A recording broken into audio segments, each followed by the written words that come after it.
Can you fly a plane in any Mario Kart game? No. Can you shoot missiles at people from your inflatable hovercraft? You cannot. Is there a story mode you can play where you can race an elephant riding on a carpet? I'll stop acting these out, but not that I know of. Can you do all of these things in Diddy Kong Racing for the Nintendo 64? You can, and it's awesome. Diddy Kong Racing was released on November 24th, 1997, about a year after Mario Kart 64 was released. The idea for it was basically Mario Kart, but instead of Mario, you have Diddy. It received a Guinness World Record for being the fastest selling game of its time. It sold about 800,000 copies before Christmas that year, and all in all, sold about 4.5 million copies worldwide. It ranked in about number 7 for top selling 64 games. However, these numbers didn't come close to the numbers Mario Kart for the 64 reached. Mario Kart sold nearly 10 million copies altogether and went on to be the second best selling N64 game of all time. But here's the thing, Diddy Kong Racing is a lot better than Mario Kart 64. Diddy Kong Racing did everything Mario Kart did, and just more. There's different ways you can play the game, like you can pilot a plane, there's more characters to select from, and it has a real story with an ending to the game. Its gameplay is a lot more difficult, so it's more rewarding in the long run. There is Diddy. You can't beat this stuff. In fact, I will go as far as to say that Diddy Kong Racing has done more right than the new Mario Kart games have done, as far as just being a competitive and fulfilling racing game. I'll be quick, but let me explain. Diddy Kong Racing keeps a steady balance between fun and difficult. So, well, it is fun. Look at the character selection, it's adorable, or this waterfall you can drive through. It's also very difficult. Difficult in a way where it's like, I've restarted this track 13 times and I still haven't gotten in first. And it's not difficult in a lazy way, you know, the kind of difficult where it's just annoying. It's difficult in a competitive way. An issue I've always had with Mario Kart games is that it's not really about racing. It's more about the pickups you get and how you use them, especially in the newer games. If you want to pass somebody, the easiest way is by shell or any other kind of pickup. In my experience, you can't really brute force your way around them, or at least it's not the common strategy. And if you get hit by a shell or anything of that nature, It messes up your entire flow. It throws off the whole game. Diddy Kong Racing also has pickups, but it doesn't use the same system. In fact, if you get hit by anything, it will just mess you up for like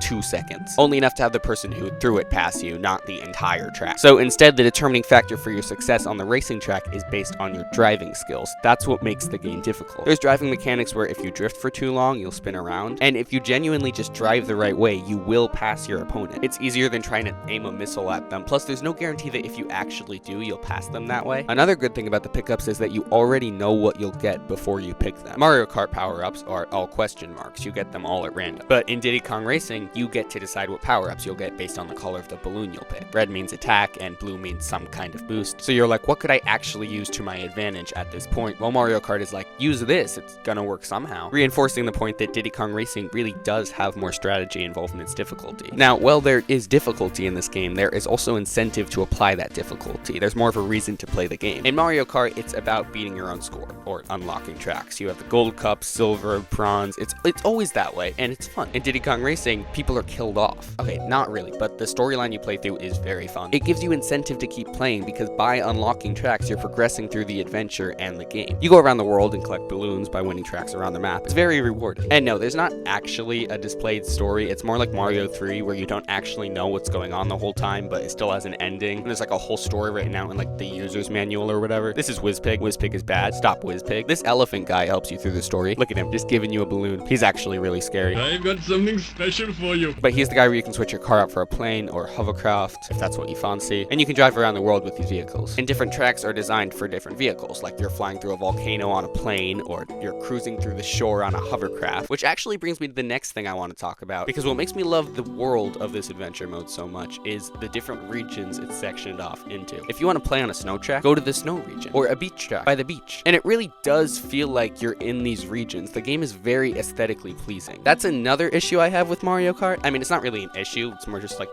a notice. The tracks, they're not that immersive despite the different environments you're put in. Every theme feels more like a backdrop than where you really are. It feels more like a filter. But if you want to celebrate Christmas with Diddy, you actually can. You are there in the world. If you go into the snow region, you know the tracks are going to look like that. And they've actually done a ton more with the I'm in the world thing in Mario Kart World, which I'm very happy about. But Diddy Kong Racing made it so you can be on a linear track and still feel like you're in a real world, even if it's just the Nintendo 64, which I think is very impressive. And that's sort of what I'm getting at here. For me, Diddy Kong Racing had like no flaws. It was fun, competitive, And incentivizing. all with it just being a kid's game for the Nintendo 64. I think Mario Kart 64 has nothing on this game. This game took everything Mario Kart 64 had and just made it better and expanded it. And I think the new Mario Kart games could learn a lot from Diddy Kong Racing. I mean, you can already draw a lot of parallels between this game and Mario Kart World. I still need to buy a Switch too, so I just wonder what this game could have turned into if they made a whole franchise for it. They were planning a few sequels back in the 90s, but then Microsoft bought the developing company that was making it, so that never happened. Honestly, I enjoyed this game more than any Mario Kart so far. Change my mind. And also subscribe. Change my mind and subscribe.